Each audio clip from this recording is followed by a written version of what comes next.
मैं हूं पुरखराम भाटीवाल और आप देख रहे हैं BST न्यूज़ राजस्थान सुपरफास्ट। जी हाँ, चुनाव की जो सरगर्मियाँ काफ़ी तेज पकड़ हो चुकी है और आज मात्र 5 दिन ही शेष बचे हैं, यानी 25 को मतदान होगा। इसी मतदान के बारे में हम आपको ताज़ा रिपोर्ट दिखा रहे हैं कि जो वर्तमान में हनुमानगढ़ विधानसभा क्षेत्र के अंदर मुकाबला एक अन्य रूप से बदलता जा रहा है। अगर दूसरी तरफ देखा जाए, कम्युनिस्ट पार्टी के जो वो कार्यकर्ता है, उनके जो समर्थक है, उनके जो रैलियों के माध्यम से उनके साथ जो उनके मतदाताओं को जुड़ाव है, वो भी काफ़ी रोचक है। यानी कहने का मतलब है, अब की बार विधानसभा के अंदर जो चुनाव एक अनंत रूप, अलग रूप से ही नजर आ रहा है, जिसका मतलब ये नहीं तो कोई ये नहीं बता सकता कि कौन बाजी मारेगा और कौन त्रस्त होगा। तो इसी मामले में हम बातचीत करते हैं कम्युनिस्ट पार्टी के जो वो प्रत्याशी बनाए गए हैं रघुवीर जी वर्मा, उनसे हम जानने का प्रयास करेंगे। तो सबसे प्रथम रघुवीर जी, हमारे चैनल में आपका स्वागतम। और एक आपके एक मेरी ये पर्सनल लेवल पे मैं आप देख रहा हूँ कि आपने जो एक कॉमरेड के रूप में इतना भारी मतलब काफ़ी वर्षों से संघर्ष करते आ रहे हैं, तो इस संघर्ष का अब की बार चुनाव में आपके पक्ष में जो आज रैली के अंदर देखा गया है, हमने देखा है कि रैली के अंदर भारी भीड़ थी, तो उस दोनों के आप किस रूप में देखते हैं? देखो, हमने तो लगातार 5 साल जनता के ये संघर्ष किया है, किसान की आवाज़ बुलंद की है, तमाम तरह के किसानों के आंदोलन और मजदूरों के आंदोलन का नेतृत्व भारतीय कम्युनिस्ट पार्टी मार्क्सवादी की है। और यही कारण है कि आज लोकल स्तर की भी छोटी सी रैली का आह्वान बहुत पर इतने लोग आए, तो ये साबित करते हैं कि आज तो शायद वोट मांगने के लिए कहा था, और ये संख्या ये बताती है कि चुनाव में लोगों का भारी समर्थन कम्युनिस्ट पार्टी मार्क्सवादी को। स्थानीय लोगों को जब इस समस्याओं का मुद्दा आता है कि आपके जो कम्युनिस्ट पार्टी के वर्कर है, आपके जो पार्टी से जुड़े राजनेता है, ये हर बार हर आदमी के लिए साथ जुड़े रहते हैं, लेकिन जब माहौल आता है चुनाव का, तो आपके प्रति, आपके पार्टी के प्रति जो आम जन का कई सालों में रुझान कब था, अब की बार कुछ ज़्यादा ही मिल रहा है। मतलब मेरे कारण का मतलब अब की बार इनके साथ के पार्टी के समर्थन में कुछ ज़्यादा ही समर्थन जुड़ने का जो एक नजरिया देख रहे हैं। तो आपको क्या लगता है कि इन दोनों पार्टियों के बारे में आपकी पार्टी अब पूरी तरह टक्कर दे पाएगी? इस बार पूरे जिले में भारतीय कम्युनिस्ट पार्टी मार्क्सवादी के समर्थन में माहौल है, चाहे वो बादरा है, चाहे इंदौर है, चाहे हनुमानगढ़ है, चाहे गंगानगर जिले की रायसेनगर सीट है, नौगढ़ सीट है। लोगों का, किसानों का, किसान आंदोलन में जिस तरह से पार्टी के नेता सक्रिय रहे, उसके बाद में लोगों का भरोसा एक बढ़ा है कम्युनिस्ट पार्टी के प्रति, और यही वजह है कि आज लोगों का रुझान बढ़ रहा है। इस बार बहुत ही अपेक्षाकृत अच्छे परिणाम इस बार। तो अब की बार आपके पार्टी की तरफ जो आम मतदाताओं का रुझान बढ़ा है, तो इसके पीछे आप मूल वजह क्या मान रहे हैं? कौन से ऐसे मुद्दे मान रहे हैं? वजह तो मुद्दे तो जो भी समस्याएं आई है, पानी के पीने की, महंगाई की, तीनों काले कानूनों की, नरमे के सरकारी खरीद का, नरमे की खराबी का, मनरेगा मजदूरों की पूरी मजदूरी का काम चलाने का है, स्पिनिंग मिल जो बंद पड़ी है उसे शुरू कराने का है, नई मिल बनाने का है।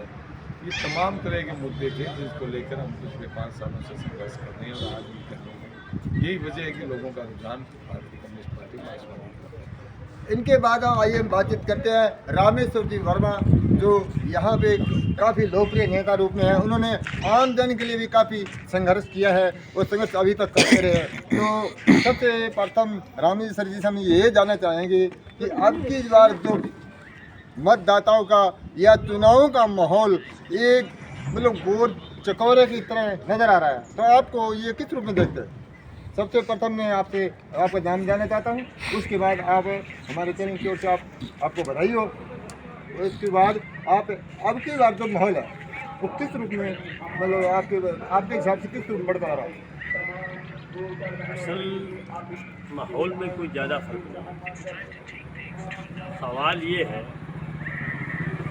कि मजदूरों की, किसानों की, विद्यार्थियों की, महिलाओं की, नौजवानों के ऊपर जो भारतीय जनता पार्टी ने केंद्र सरकार ने जुल्म ढाए हैं, चाहे उनका रोजगार का सवाल था, महंगाई आप देखिए, 400 रुपये सिलेंडर था जब मोदी जी केंद्र में आए थे, और आज 1150 मिल रहा है। यह अलग बात है कि 200 कम कर दिए, चुनाव के बाद फिर वो बढ़ जाएंगे। वो कह रहे थे महंगाई कम करेंगे, और वो कह रहे थे किसानों का कर्जा माफ़ करेंगे।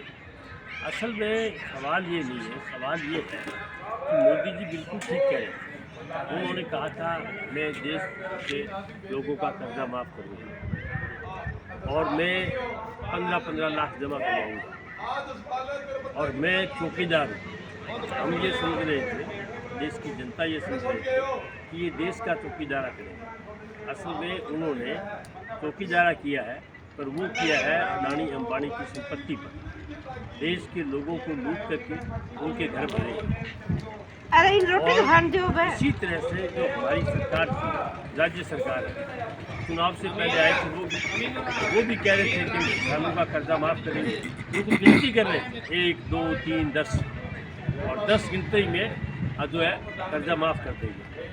आज हालत ये है कि देश के किसानों का बोझ तो करीब 2 लाख करोड़ रुपए के आसपास है कर्जे का, और इन हर साल वो 1 लाख से 2 लाख करोड़ रुपए पूंजीपतियों का टैक्स माफ़ करते हैं, जो टैक्स सरकार के खजाने में आना चाहिए। और वो टैक्स कौन सा है? वो टैक्स है जनता की कमाई है। हम यही बताने की कोशिश करते हैं कि अगर आपने महंगाई के खिलाफ, अगर आपने रोजगार के खिलाफ, अगर आपने शिक्षा के लिए, अगर आपने महिलाओं पे होने वाले दमन के, दलितों पे होने वाले जन्मों पे रोक लगानी है, तो वो रोक लाल झंडा ही लगा सकता है। अच्छी शिक्षा, अच्छा स्वास्थ्य लाल झंडा ही दे सकता है, क्योंकि हमने करके दिखाया है। जहाँ हमारे विधायक जीते हुए थे, सरकार नहीं थी, सबसे ज़्यादा किसानों का जो बीमा राशि है वो उनके इलाके में आई है, चाहे भादरा हो या चाहे हमारे संघर्षशील साथी तारनगर। लाखों जो है रुपए एक एक के किसान के खाते में आए। और जहां हमारी सरकार थी वहां शिक्षा में, न्यूनतम मजदूरी में, और उसके साथ साथ हमारा जो स्वास्थ्य है उसमें केरल की सरकार देश में 1 नंबर पे है। विदेशों ने भी कोरोना महामारी के अंदर कंट्रोल के लिए वहाँ की स्वास्थ्य मंत्री को बुलाया। देश के भी वो मानते हैं कि उन्होंने कंट्रोल किया।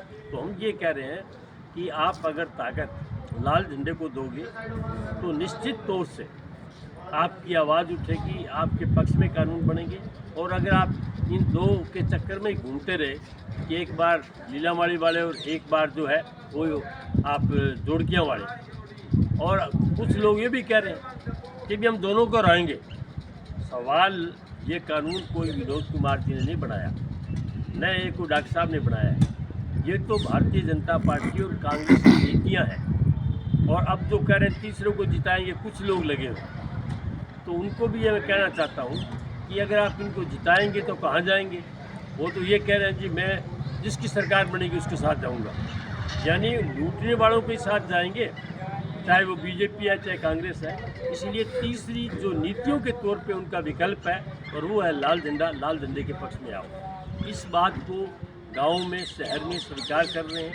हमारी ताकत बढ़ रही है और निश्चित तौर से लाल झंडा जो है उसकी ताकत बढ़ेगी। इस चुनाव के अंदर साबित करेंगे कि लाल झंडा वापस जो शोकत सिंह जी के वक्त उसकी ताकत थी, वो ताकत जो है बढ़ाने में हम लगे हुए। और हमारी बात केंद्र सरकार कहती है कि हम किसान हितैषी हैं और राज्य सरकार कहती है कि हम किसान हितैषी है। जब किसानों के मुद्दे पे बात आती है, उनके विकास की बात आती है, उनके जो मांगों के बारे में जब बात आती है, तो कम्युनिस्ट पार्टी जो राजस्थान प्रदेश के अंदर सबसे आगे रहती है। तो इस तरह से ये जो माहौल आपके सामने नज़र आ रहा है, अब आपको ये तो पता लग गया होगा कि कौन किसका हितैषी है, सिर्फ सत्ता के लिए है। अगर सत्ता का जुनून अगर ऐसा नहीं होता तो आज जिस तरह से समीकरण ये गोल चकोरे की तरह नजर आ रहा है, यह नहीं होता। तो BST न्यूज़ के लिए देखते रहिए। बुरखाराम भाटीवाल, हनुमानगढ़।